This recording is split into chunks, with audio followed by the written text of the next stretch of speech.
আমি জিবরাইলের পক্ষ থেকে সালাম জানাইয়া দিবেন। আপনার স্ত্রী খাদিজাকে স্বয়ং আল্লাহ সালাম জানিয়েছেন, ওয়াবাশশিরহা বিবাইতিন ফিল জান্নাতি মিন কাসাবি লা সাহাবা ফীহি ওয়ালা নাসাবা।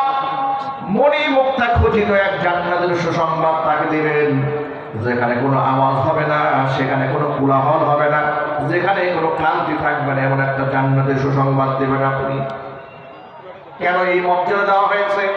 মর্যাদা এই জন্য দেওয়া হয়েছে, নবীজি বলেছেন, আমি যত রাত হোক না কেন ঘরের দরজার মধ্যে একটা বার শুধু আমি নক দিয়েছি, সাথে সাথে আমার খাদিজা আমার জন্য দরজা উন্মুক্ত করে দিয়েছে।